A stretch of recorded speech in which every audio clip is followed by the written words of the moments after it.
ഈ വാർത്താ മണിക്കൂറിലെ പ്രധാന റിപ്പോർട്ടുകളുമായി വാർത്താമഴ ആരംഭിക്കുന്നു. ഞാൻ എസ് വിജയകുമാർ. വയനാട്ടിലെ തെരഞ്ഞെടുപ്പ് പ്രചാരണത്തിൽ സുൽത്താൻ ബത്തേരിയുടെ പേര് മാറ്റം ചർച്ചയാക്കി BJP. സുൽത്താൻ ബത്തേരിയുടെ പേര് ഗണപതി വട്ടം എന്ന് മാറ്റണമെന്നാണ് NDA സ്ഥാനാർത്ഥി കെ സുരേന്ദ്രന്റെ വാദം. സുൽത്താൻ ബത്തേരി എന്ന പേര് അധിനിവേശത്തിന്റെ ഭാഗമായി വന്നതാണെന്ന് കെ സുരേന്ദ്രൻ പറഞ്ഞു. അതിലെന്താണ് ഒരു പുതിയ കാര്യമല്ലെന്ന്. ടിപ്പു സുൽത്താൻ വരുന്നതിന് മുമ്പ് അവിടെ സ്ഥലം ഉണ്ടായിരുന്നില്ലേ? ടിപ്പു സുൽത്താൻ വരുന്നതിന് വേണ്ടി അവിടെ ആ ക്ഷേത്രം ഉണ്ടായിരുന്നില്ലേ? ടിപ്പു സുൽത്താൻ വരുന്നതിന് മുമ്പ് ആക്രമിക്കുന്നതിന് മുമ്പ് അവിടുത്തെ ജനങ്ങളുണ്ടായിരുന്നില്ലേ? ആ സ്ഥലത്തിനൊരു പേരുണ്ടായിരുന്നില്ലേ? എന്താണ് ടിപ്പു സുൽത്താൻ അവിടെ വയനാട്ടുകാർക്ക് പ്രാധാന്യം? ആ സ്ഥലത്തിൻ്റെ പേര് ഗണപതി വട്ടം എന്നായിരുന്നു. അതേ ഞാൻ പറഞ്ഞുള്ളൂ. എന്തിനാണ് UDF-ഉം LDF-ഉം ടിപ്പു സുൽത്താൻ്റെ പിന്നാലെ പോകുന്നത്? ടിപ്പു സുൽത്താൻ മലയാളികൾക്ക് കേരളീയർക്ക് വേണ്ടപ്പെട്ട ആളാണോ?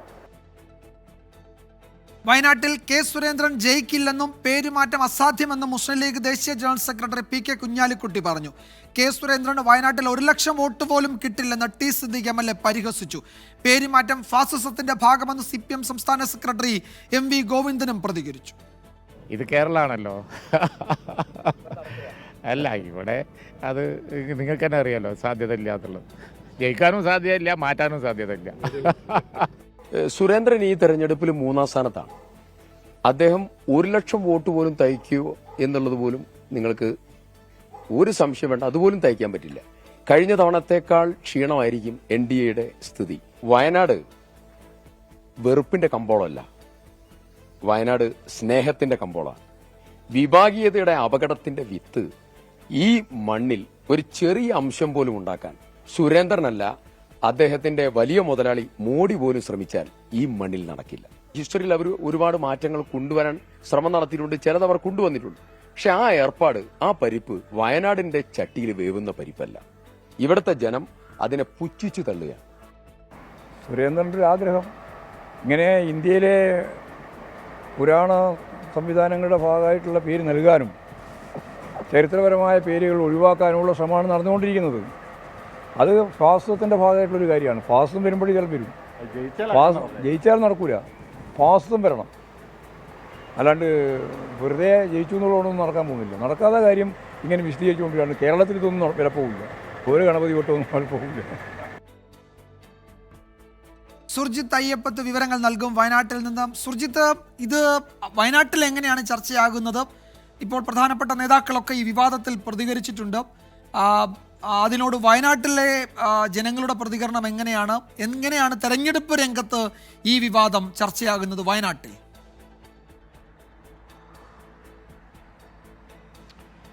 എന്തായാലും ഇതുമായി ബന്ധപ്പെട്ട് വലിയ രീതിയിലുള്ള പ്രതികരണങ്ങൾ ഉയർന്നു വരുന്നുണ്ട്. കാരണം ഈ ഗണപതി വട്ടത്തിൽ ഇപ്പോൾ ചുറ്റിത്തിരിയുകയാണ് വയനാട്ടിലെ തെരഞ്ഞെടുപ്പ് രാഷ്ട്രീയം എന്നുള്ളത്. എന്തായാലും ഇന്ന് സുരേന്ദ്രന്റെ പ്രസ്താവന ഒന്നുകൂടി ആവർത്തിക്കപ്പെട്ട ഒരവസ്ഥയുണ്ടായിട്ടുണ്ട്. ആ പേര് ഗണപതി വട്ടം എന്നുള്ള പേര് ആക്കും എന്നുള്ള തരത്തിലുള്ള അത്തരത്തിലുള്ള പേരാണ് വേണ്ടത് എന്നുള്ള നിലപാടാണ് സുരേന്ദ്രൻ പങ്കുവെക്കുന്നത്. സ്വാഭാവികമായും അതിനെതിരെ രൂക്ഷമായ രീതിയിലുള്ള വിമർശനമാണ് വിവിധ കോണുകളിൽ നിന്ന് വരുന്നത്. പ്രത്യേകിച്ച് കോൺഗ്രസും CPM-ഉം അടക്കമുള്ള മുസ്ലിം ലീഗും അടക്കമുള്ള രാഷ്ട്രീയ പ്രസ്ഥാനങ്ങൾ ഇതിനെതിരെ കൃത്യമായ രീതിയിലുള്ള വിയോജിപ്പ് പ്രകടിപ്പിച്ചു കഴിഞ്ഞു. ഇതിന്റെ ഏറ്റവും ആദ്യത്തെ പ്രതികരണം വന്നത് T സിദ്ദീഖ് MLA-യുടെ ഭാഗത്തു നിന്നാണ്. ഒരു തരത്തിലും ഇവിടെ വെറുപ്പിന്റെ വിത്തിടാനുള്ള നീക്കം നടക്കില്ല, വിഭാഗീയ ലക്ഷ്യം വെച്ചുകൊണ്ടാണ് ഇത്തരത്തിലുള്ള പ്രസ്താവന നടക്കുന്നത്. അതുകൊണ്ട് തന്നെ അത് അംഗീകരിക്കാൻ വയനാട്ടുകാർ ഒരു തരത്തിലും തയ്യാറാകില്ല എന്നുള്ള തരത്തിൽ നിലപാടാണ് പങ്കുവെക്കുന്നത്. മാത്രമല്ല, ഈ തെരഞ്ഞെടുപ്പിൽ 1 ലക്ഷത്തിൽ താഴെ വോട്ടുകൾ കിട്ടുന്ന ആളാണ് കെ സുരേന്ദ്രൻ. അതുകൊണ്ട് തന്നെ കെ സുരേന്ദ്രന്റെ വാദങ്ങൾക്ക് ഒരു തരത്തിലുള്ള വിലയും നൽകേണ്ടതില്ല എന്നുൾപ്പെടെയുള്ള അഭിപ്രായമാണ് T സിദ്ദീഖിന്റെ ഭാഗത്തു നിന്നുള്ളത്. സുരേന്ദ്രൻ ഇത് ബോധപൂർവം ചില പേരുമാറ്റം ഉൾപ്പെടെയുള്ള കാര്യങ്ങൾ ബോധപൂർവം ചില അജണ്ടകളുടെ ഭാഗമായി ഇത്തരത്തിലുള്ള വിവാദം ഉയർത്തിക്കൊണ്ടുവരികയാണ്. സുരേന്ദ്രനെ സ്വീകരിക്കാനോ മറ്റോ ആരും തയ്യാറാകുന്നില്ല. അതുകൊണ്ട് തന്നെ ജനശ്രദ്ധ കിട്ടാൻ വേണ്ടി ഇത്തരത്തിലുള്ള വിവാദ പരാമർശങ്ങൾ നടത്തുകയാണെന്നുള്ള ആരോപണമാണ് T സിദ്ദീഖ് ഉന്നയിച്ചത്. അതോടൊപ്പം തന്നെ മറ്റ് രാഷ്ട്രീയ പ്രസ്ഥാനങ്ങളുടെ നേതാക്കൾ, അതായത് CPIM-ന്റെ സംസ്ഥാന സെക്രട്ടറി ആയിട്ടുള്ള ഗോവിന്ദ മാഷും അതോടൊപ്പം CPI-യുടെ സംസ്ഥാന സെക്രട്ടറി ആയിട്ടുള്ള ബിനോയ് വിശ്വ ഉൾപ്പെടെയുള്ളവർ ഇതിനെതിരെ പ്രതികരണവുമായി രംഗത്തെത്തി. ഇത് ഫാസിസ്റ്റ് നടപടിയെന്ന് PK കുഞ്ഞാലിക്കുട്ടി വ്യക്തമാക്കി. എന്തായാലും ഇതുമായി ബന്ധപ്പെട്ട് പല കോണിൽ നിന്നുള്ള വിമർശനങ്ങളും ഉയരുന്നുണ്ട്. പക്ഷേ സുൽത്താൻ ബത്തേരി നഗരസഭാ ചെയർമാന്റെ പ്രതികരണമാണ് ഇതിൽ ഏറ്റവും ശ്രദ്ധേയം. അദ്ദേഹം പറഞ്ഞത് ഇത് ബോധപൂർവം ഈ തെരഞ്ഞെടുപ്പ് ലക്ഷ്യം വെച്ചുകൊണ്ട് ബോധപൂർവം ചില ഇടപെടലുകൾ നടത്തുകയാണ്. ആ ലക്ഷ്യം ഇവിടെ വിലപ്പോവുകയില്ല എന്നുള്ള തരത്തിലുള്ള പ്രതികരണമാണ് നഗരസഭാ ചെയർമാൻ ടി.കെ. രമേശിന്റെ ഭാഗത്തു നിന്ന് ഉണ്ടായിരിക്കുന്നത്. മാത്രമല്ല ഈ ആളുകളുടെ പ്രതികരണം കൂടി നമ്മൾ ആരാഞ്ഞിരുന്നു. പക്ഷേ ബഹുഭൂരിപക്ഷം പേരും പറയുന്നത് നിലവിലെ പേര് തന്നെ തുടരേണ്ടതുണ്ട്, ആ പേര് തന്നെയാണ് വേണ്ടത്. മറ്റ് വാദങ്ങൾ, അതായത് വയനാടിനെ സംബന്ധിച്ച് നിരവധി ജീവൽ പ്രശ്നങ്ങൾ തെരഞ്ഞെടുപ്പിൽ ചർച്ചയാക്കേണ്ടതുണ്ട്. അതായത് വയനാടിന്റെ കാലാവസ്ഥാ മാറ്റം, രാത്രിയാത്രാ നിരോധനം, വന്യമൃഗശല്യം, ബദൽ പാതകൾ, അങ്ങനെ നിരവധി വിഷയങ്ങൾ നിലനിൽക്കുമ്പോഴാണ് ഇങ്ങനെ ഒരു പേരുമാറ്റം എന്നുള്ള അജണ്ടയിലേക്ക് ചുരുങ്ങുന്നത്. അത് ഒരു തരത്തിലും അംഗീകരിക്കാൻ കഴിയില്ല എന്നുള്ളതാണ് ബഹുഭൂരിപക്ഷം ആളുകളും പ്രതികരിക്കുന്നത്. എന്തായാലും ഇത് വരും ദിവസങ്ങളിൽ BJP രാഷ്ട്രീയ വിഷയമാക്കി ഉയർത്താനുള്ള സാധ്യതയാണ് കാണുന്നത്. സ്വാഭാവികമായും അതിനെ പ്രതിരോധിക്കാനുള്ള നടപടികളുമായി ഇതര രാഷ്ട്രീയ പ്രസ്ഥാനങ്ങളും തയ്യാറാകും എന്നുള്ളതാണ് നമുക്ക് കാണാൻ കഴിയുന്നത്. വിജയകുമാർ. യെസ്, തെരഞ്ഞെടുപ്പ് പ്രചാരണത്തിനിടെയാണ് സുൽത്താൻ ബത്തേരിയുടെ പേരുമാറ്റം BJP ചർച്ചയാക്കുന്നത്. ഗണപതി വട്ടം എന്ന പേര് മാറ്റണമെന്നാണ് കെ സുരേന്ദ്രൻ ആവശ്യപ്പെടുന്നത്. അതിനോടുള്ള പ്രധാനപ്പെട്ട നേതാക്കളുടെ പ്രതികരണങ്ങളും ഉണ്ടായിട്ടുണ്ട്. ഒരുപക്ഷെ അടുത്ത ദിവസങ്ങളിലും ഈ ചർച്ച വയനാട്ടിൽ തുടരുമെന്നാണ് സുർജിത് അയ്യപ്പത്ത് റിപ്പോർട്ട് ചെയ്യുന്നത്. മറ്റൊരു പ്രധാന വാർത്തയിലേക്ക്. പാനൂരിൽ ബോംബ് നിർമ്മാണത്തിനിടെ ഒരാൾ കൊല്ലപ്പെട്ട സംഭവത്തിൽ കൂടുതൽ പേർ പ്രതികളാകും. 12 പ്രതികളെയാണ് ഇതുവരെ തിരിച്ചറിഞ്ഞത്. കേസിൽ ഇതുവരെ അറസ്റ്റിലായ DYFI ഭാരവാഹികൾക്കെല്ലാം ബോംബ് നിർമ്മാണത്തിൽ വ്യക്തമായ പങ്കുണ്ട് എന്നാണ് പോലീസിന്റെ കണ്ടെത്തൽ. അതേസമയം പാനൂർ സ്ഫോടനത്തിൽ CPM-ന് പങ്കില്ലെന്ന് MV ഗോവിന്ദൻ ഇന്നും ആവർത്തിച്ചു. പ്രതികളിൽ DYFI-ക്കാർ ഉണ്ടെങ്കിൽ നടപടിയെടുക്കേണ്ടത് അവർ തന്നെയാണ്. അക്കാര്യം DYFI നേതൃത്വത്തോട് ചോദിക്കണമെന്നും MV ഗോവിന്ദൻ പറഞ്ഞു. കണ്ടില്ല, അതറിയില്ല, ഇതുവരെ മനസ്സിലില്ലേ? ആ DYFI-ക്കാർ ചോദിക്കുന്നത്, അവരോടല്ല നിങ്ങൾ ചോദിക്കേണ്ടത്. ഞങ്ങൾക്കതിൽ യാതൊന്നും പറയാനില്ല. CPM-ന് ബോംബുണ്ടാക്കിയോ ബോംബ് ഉപയോഗിച്ചുകൊണ്ടുള്ള എന്തെങ്കിലും കാര്യം നിർവഹിക്കാനോ ഇല്ല. അത് ഞങ്ങൾ ഇത്രയും കാര്യം പറഞ്ഞുള്ളതാണ്. 27 ആളുടെ നമ്മുടെ സഹാക്കളുടെ ലിസ്റ്റ് ഞാൻ കൃത്യമായിട്ട് പത്രസമ്മേളനത്തിൽ എറണാകുളത്ത് കൊടുത്തതാണ്. ആ 27 സഹാക്കളെ കൊന്നിട്ടും ഞങ്ങളതിന് മറുപടിയായിട്ടുള്ള ഒരു നിലപാട് സ്വീകരിച്ചിട്ടില്ല. ജനങ്ങളെ അണിനിരത്തുക എന്നുള്ളതാണ് ഞങ്ങളുടെ പരിപാടി. CPIM-ന്റെ ഉന്നത തലങ്ങളിൽ നടന്ന പ്ലാനിംഗ് പാനൂർ സ്ഫോടനത്തിന് പിന്നിലുണ്ട് എന്നാണ് BJP സംസ്ഥാന അധ്യക്ഷൻ കെ സുരേന്ദ്രന്റെ ആരോപണം. CPM പ്രവർത്തകർക്ക് ബന്ധമില്ല എന്നാണ് ആദ്യം പാർട്ടി നേതൃത്വം പറഞ്ഞിരുന്നത്. പക്ഷേ DYFI-യുടെയും CPIM-ന്റെയും ഉന്നത നേതാക്കളാണ് ഈ ബോംബ് സ്ഫോടനത്തിന് പിന്നിലുള്ളത്. രാഷ്ട്രീയ എതിരാളികളെ വകവരുത്താനും തെരഞ്ഞെടുപ്പ് കാലത്ത് ഉഗ്രസ്ഫോടനം ഉണ്ടാക്കാനും ഉദ്ദേശിച്ചുള്ള ഒരു ബോംബ് നിർമ്മാണം പ്രാദേശിക തലത്തിൽ മാത്രം ആസൂത്രണം ചെയ്തതാണ് എന്ന് കരുതാനാവില്ല. സജോ ദേവസ്യ വിവരങ്ങൾ നൽകും കണ്ണൂരിൽ നിന്നും. സജോ, ഇതിൽ പോലീസ് റിപ്പോർട്ട് തന്നെ, അല്ലെ പോലീസിന്റെ കണ്ടെത്തൽ തന്നെ DYFI-ക്ക് എതിരാണ്, അവരുടെ വാദങ്ങൾ നിരാകരിക്കുന്നതാണ്. CPM സംസ്ഥാന സെക്രട്ടറിയുടെ വാദങ്ങളും തള്ളുന്നതാണ് പോലീസിന്റെ നിഗമനങ്ങൾ. അതിൽ കഴിഞ്ഞ ദിവസം CPM സംസ്ഥാന സെക്രട്ടറി പോലീസിനെ വിമർശിച്ചിരുന്നു. രക്ഷാപ്രവർത്തനത്തിനെത്തിയ ഒരു ചെറുപ്പക്കാരനെ കേസിൽപ്പെടുത്തി എന്ന് വിമർശിച്ചിരുന്നു. പക്ഷേ പിന്നീട് അദ്ദേഹം അത് ആരോപണം ആവർത്തിച്ച് ഉന്നയിക്കുന്നത് കേട്ടില്ല. DYFI വിശദീകരിക്കട്ടെ എന്ന നിലപാടിലേക്ക് എത്തുന്നു. എന്താണ് അക്കാര്യത്തിൽ പാർട്ടിയുടെ കണ്ണൂർ ഘടകത്തിന് പറയാനുള്ളത്, DYFI നേതൃത്വത്തിന് പറയാനുള്ളത്?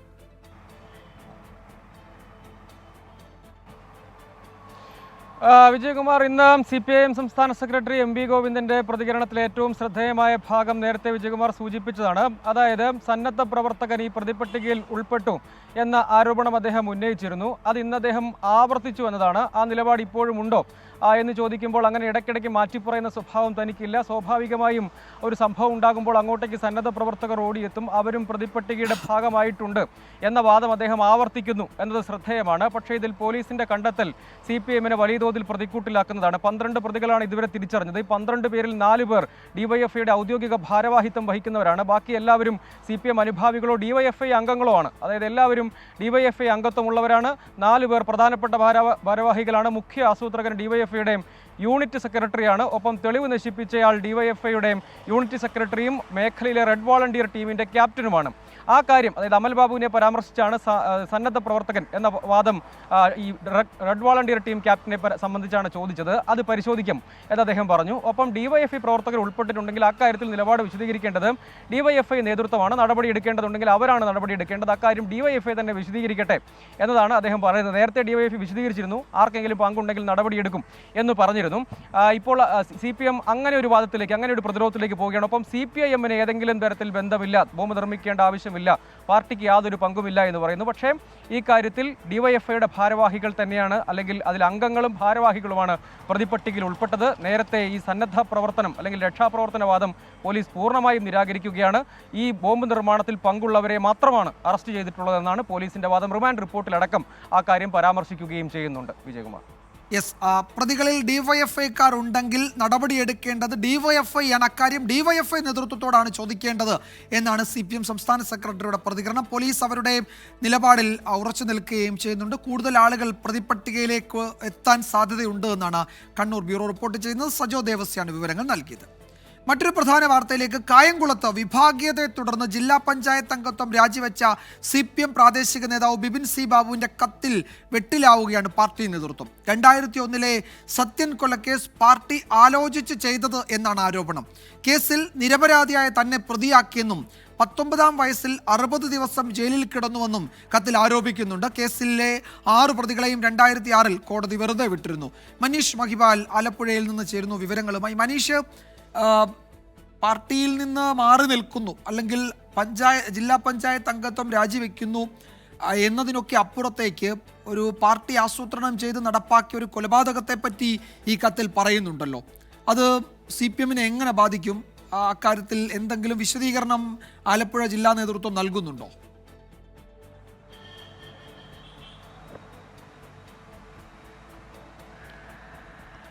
വിജയകുമാർ, കുറേ കാര്യങ്ങൾ കൂടി വെളിപ്പെടുത്താനുണ്ടെന്നാണ് ബിപിൻ സി ബാബു ഇപ്പോൾ വ്യക്തമാക്കുന്നത്. അതായത് കുറേ നാളുകളായി തന്നെ വേട്ടയാടുകയാണ് ഒരു വിഭാഗം ആളുകൾ. അതായത് ജില്ലാ സെക്രട്ടേറിയറ്റ് അംഗം KH ബാബുജാൻ അടക്കമുള്ള ആളുകൾ വിഭാഗീയത വളർത്തുന്നു. അത് SFI DYFI പ്രസ്ഥാനങ്ങളിലടക്കം വിഭാഗീയത ഉണ്ടാക്കിക്കൊണ്ട് ദളിത് പിന്നോക്ക വിഭാഗത്തിലെ ആളുകളെ മാറ്റി നിർത്തപ്പെടുന്നു. അവരൊക്കെ തന്നെ മാറി നിൽക്കുകയാണ്. വരും ദിവസങ്ങളിൽ കൂടുതൽ ആളുകൾ പാർട്ടി വിടുമെന്നുള്ള മുന്നറിയിപ്പ് കൂടി നൽകിയിട്ടുണ്ട്. എന്താണെങ്കിലും ഈ കത്തിൽ പറയുന്ന കാര്യം 2001-ൽ നടന്ന മുൻ RSS പ്രവർത്തകനായിട്ടുള്ള സത്യൻ കൊലക്കേസാണ്.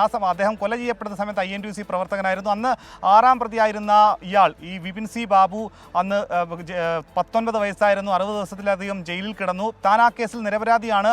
ആ കൊലപാതകം പാർട്ടി ആലോചിച്ച് നടത്തിയതാണെന്നുള്ള പരാമർശമാണ് നിലവിൽ പാർട്ടിയെ പ്രതിക്കൂട്ടിലാക്കുന്നത്. കേസിലെ എല്ലാ പ്രതികളെയും വെറുതെ വിട്ടൊരു സംഭവമാണെന്നത് കൂടി ഏറ്റവും ശ്രദ്ധേയമാണ്. തിരഞ്ഞെടുപ്പിന് ഏറ്റവും കുറഞ്ഞ ദിവസങ്ങൾ മാത്രം നിൽക്കെയാണ് പാർട്ടിയുടെ വലിയൊരു ശക്തി കേന്ദ്രത്തിൽ. ഏറ്റവും പ്രധാനപ്പെട്ട കാര്യം, കഴിഞ്ഞ ലോക്സഭാ തെരഞ്ഞെടുപ്പിൽ ഇടതുപക്ഷത്തിന് വലിയ വോട്ടുകൾ സമാഹരിച്ച, വലിയ വോട്ടുകൾ കിട്ടിയ ഒരു മണ്ഡലമാണ്, നിയോജക മണ്ഡലമാണ് കായംകുളം, പ്രത്യേകിച്ച് പത്തിയൂരൊക്കെ തന്നെ.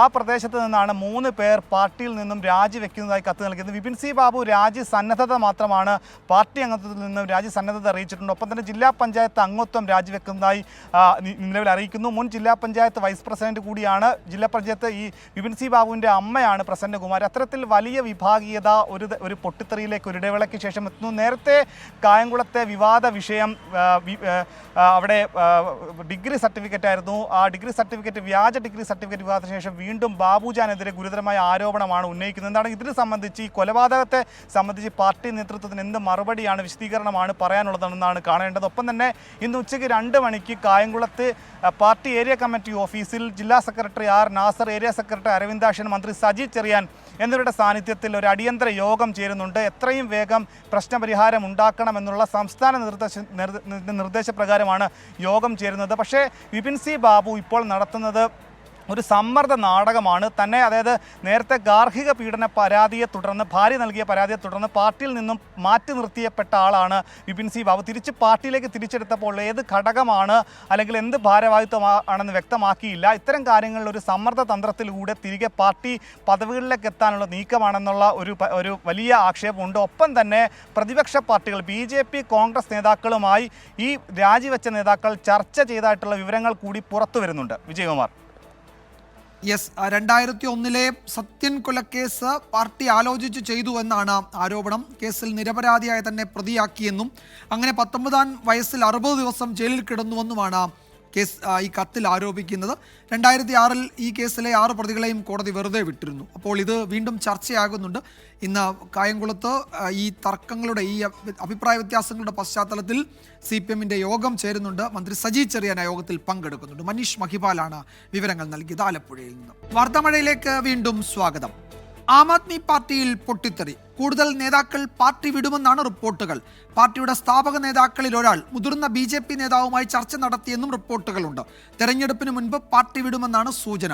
അതേസമയം ഡൽഹി മുഖ്യമന്ത്രിയും AAP നേതാവുമായ അരവിന്ദ് കെജ്രിവാളിന്റെ അറസ്റ്റിനെതിരായ പ്രക്ഷോഭത്തിൽ പാർട്ടി MPമാരുടെ അസാന്നിധ്യം പരിശോധിക്കാൻ ഒരുങ്ങുകയാണ് ആം ആദ്മി പാർട്ടി. ആകെയുള്ള 10 MPമാരിൽ 7 പേർ പ്രതിഷേധങ്ങളോട് മൗനം പാലിക്കുന്നുവെന്നാണ് പാർട്ടിയുടെ വിലയിരുത്തൽ. ബൽറാം നെടുങ്ങാടി ഡൽഹിയിൽ നിന്ന് ചേരുന്നു വിവരങ്ങളുമായി. ബൽറാം, ഇന്നലെ ഒരു മന്ത്രിയുടെ രാജിയോടെ ആം ആദ്മി പാർട്ടിയിലെ രാജി ഒരു പരമ്പര അതിൻ്റെ തുടക്കമാണ് എന്നായിരുന്നു റിപ്പോർട്ടുകൾ ഉണ്ടായത്. അത് ശരിവെക്കുന്നതാണോ ഇപ്പോൾ ആ പാർട്ടിയിൽ നടക്കുന്ന ചർച്ചകളുടെ ഒരു സ്വഭാവം? കൂടുതൽ നേതാക്കൾ പാർട്ടി വിടുമെന്ന റിപ്പോർട്ട്. ഇന്നിപ്പോൾ BJPയിലേക്ക് ചില പ്രധാനപ്പെട്ട ആളുകൾ ചേരാൻ പോകുന്നുവെന്ന് BJPയുടെ ഒരു വാർത്താക്കുറിപ്പുണ്ടായിരുന്നു. അതിൽ ആം ആദ്മി പാർട്ടി നേതാക്കളെയും പ്രതീക്ഷിക്കാമോ?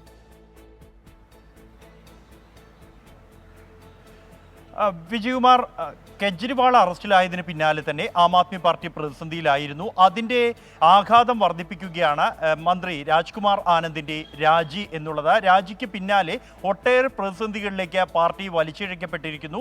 ഏറ്റവും പ്രധാനം കൂടുതൽ നേതാക്കൾ കൊഴിഞ്ഞു പോകുന്നു എന്ന റിപ്പോർട്ട് തന്നെയാണ്. പാർട്ടിയുടെ സ്ഥാപക നേതാക്കളിൽ ഒരാൾ ഇതിനകം തന്നെ BJPയുടെ ഉന്നത നേതാവുമായി ചർച്ച നടത്തിയെന്നും ഈ മെയ് 25-നാണ് ഡൽഹിയിൽ വോട്ടെടുപ്പ് നടക്കുന്നത്. അതിന് മുമ്പായി തന്നെ BJP അംഗത്വം സ്വീകരിക്കുമെന്നാണ് പുറത്തുവരുന്ന റിപ്പോർട്ടുകൾ. ആം ആദ്മി പാർട്ടി എന്നാൽ ഇക്കാര്യം നിഷേധിക്കുന്നുണ്ട്. ഇത് ആശയക്കുഴപ്പമുണ്ടാക്കാൻ BJP നടത്തുന്ന പ്രചരണമാണ് എന്നാണ് ആം ആദ്മി പാർട്ടിയുടെ വിശദീകരണം. എന്നാൽ പാർട്ടിയുടെ കൗൺസിലർമാർ അടക്കമുള്ളവർക്ക് നിരീക്ഷണം ഏർപ്പെടുത്തിയിരിക്കുന്നു പാർട്ടി എന്നുള്ളത് യാഥാർത്ഥ്യമാണ്. ഒപ്പം തന്നെയാണ് കെജ്രിവാളിൻ്റെ കെജ്രിവാൾ ജയിലിലായതിനോടെ മന്ത്രി രാജ്കുമാർ ആനന്ദിൻ്റെ രാജി സംബന്ധിച്ച് ഔദ്യോഗികമായി ലഫ്റ്റനന്റ് ഗവർണർക്ക് ആശയവിനിമയം നടത്താൻ പോലും പാർട്ടിക്ക് കഴിയുന്നില്ല. അത് പ്രതിസന്ധിയിലായിരിക്കുന്നു. ഈ ഫയൽ നീക്കം നടക്കണമെങ്കിൽ കോടതിയുടെ അനുമതി ആവശ്യമാണ്. കെജ്രിവാൾ ജയിലിലായതുകൊണ്ട് തന്നെ അതിനായി ഉടൻ തന്നെ കോടതിയെ സമീപിക്കാൻ ഒരുങ്ങുകയാണ് പാർട്ടി. ഒപ്പമാണ് പാർട്ടിയുടെ രാജ്യസഭാ അംഗങ്ങളിൽ 7 പേർ കെജ്രിവാൾ അറസ്റ്റിലായതിനെ തുടർന്നുണ്ടായ പ്രതിഷേധങ്ങളിലൊന്നും പ്രതികരിക്കുകയോ പ്രതിഷേധങ്ങളിൽ പങ്കെടുക്കുകയോ ചെയ്തിട്ടില്ല എന്നുള്ളതും പാർട്ടിക്കുള്ളിൽ വലിയ മുറുമുറുപ്പ് ഉണ്ടാക്കിയിരിക്കുന്നു. ഇവരെ രാജ്യസഭാ സീറ്റ് നൽകുന്ന ഘട്ടത്തിൽ തന്നെ പല പാർട്ടിയുടെ മുതിർന്ന നേതാക്കളെയും ഒഴിവാക്കിക്കൊണ്ട് പുറമേ നിന്നുള്ളവർക്ക് സീറ്റ് നൽകുന്നതിനെതിരെ പാർട്ടിക്കുള്ളിൽ വിമർശനം ഉയർന്നിരുന്നു. എന്നാൽ അതെല്ലാം അതിജീവിച്ച പാർട്ടിക്ക് എന്നാൽ ഒരു പ്രതിസന്ധി ഘട്ടത്തിൽ ഇവരുടെ സഹായം ലഭിക്കുന്നില്ല എന്നുള്ളതും പ്രശ്നമായി മാറിയിരിക്കുന്നു. ഇക്കാര്യങ്ങളെല്ലാം തന്നെ പരിശോധിക്കുമെന്നാണ് നേതാക്കൾ അറിയിക്കുന്നത്. വിജയകുമാർ, ആകെയുള്ള 10 MPമാരിൽ 7 പേർ പ്രതിഷേധങ്ങളോട് മൗനം പാലിക്കുന്നുവെന്നാണ് ആം ആദ്മി പാർട്ടിയുടെ വിലയിരുത്തൽ. അവരുടെ നീക്കങ്ങൾ പാർട്ടി നിരീക്ഷിക്കുന്നുണ്ട്. കൂടുതൽ ആളുകൾ പാർട്ടിക്ക് പുറത്തേക്ക് പോകും എന്നാണ് റിപ്പോർട്ടുകൾ വ്യക്തമാക്കുന്നത്. ബൽറാം നെടുങ്ങാടിയാണ് വിവരങ്ങൾ നൽകിയത്. പാലക്കാടിന് പിന്നാലെ തൃശൂർ ജില്ലയിലും 40 ഡിഗ്രി സെൽഷ്യസ് പിന്നിടുകയാണ് താപനില. തൃശൂർ വെള്ളാനിക്കരയിൽ 40.3 ഡിഗ്രി സെൽഷ്യസ് താപനിലയാണ് ഇന്ന് രേഖപ്പെടുത്തിയത്. കനത്ത ചൂടിൽ വലയുകയാണ് സംസ്ഥാനം. AV ജയശങ്കർ തിരുവനന്തപുരത്തു നിന്ന് വിവരങ്ങൾ നൽകും. ജയശങ്കർ, എന്താണ് പുതിയ വിവരങ്ങൾ? കാലാവസ്ഥാ നിരീക്ഷണ കേന്ദ്രം എന്താണ് അറിയിക്കുന്നത്? തൃശ്ശൂർ, പാലക്കാട്, അതിന് പിന്നാലെ തൃശ്ശൂർ. അപ്പോൾ 40 ഡിഗ്രി എന്നത് പല ജില്ലകളിലെയും ഒരു ശരാശരി താപനിലയായി മാറുന്നു ഈ ദിവസങ്ങളിൽ എന്ന് വേണം നമ്മൾ ആശങ്കപ്പെടേണ്ടത്, അല്ലേ?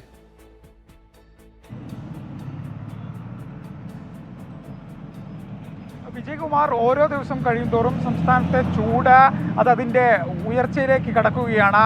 പാലക്കാടിന് പിന്നാലെ തൃശ്ശൂർ ജില്ലയിലും 40.ന് മുകളിൽ താപനില രേഖപ്പെടുത്തി. തൃശ്ശൂർ ജില്ലയിലെ വെള്ളാനിയിൽ ഇന്ന് 40.3 ഡിഗ്രി സെൽഷ്യസ് താപനിലയാണ് രേഖപ്പെടുത്തിയത്. ഉച്ചയ്ക്ക് മുമ്പാണ് ഇത്തരത്തിലൊരു താപനില ഇവിടെ സ്ഥിരീകരിച്ചത്.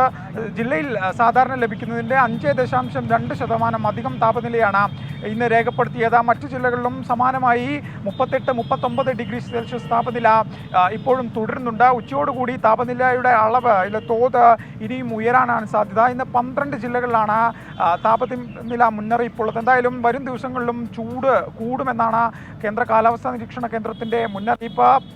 ഉച്ച സമയത്ത് ഉൾപ്പെടെ പുറത്തിറങ്ങുന്ന ആളുകൾ ജാഗ്രത പാലിക്കണമെന്നും കാലാവസ്ഥാ നിരീക്ഷണ കേന്ദ്രം അറിയിക്കുന്നുണ്ട്. ഇതിനൊപ്പം തന്നെ മറ്റൊരു ആശ്വാസകരമായ വാർത്ത, വരുന്ന 3 ദിവസം സംസ്ഥാനത്ത് ഒറ്റപ്പെട്ട ഇടങ്ങളിൽ വേനൽ മഴയ്ക്ക് സാധ്യതയുണ്ടെന്നാണ്.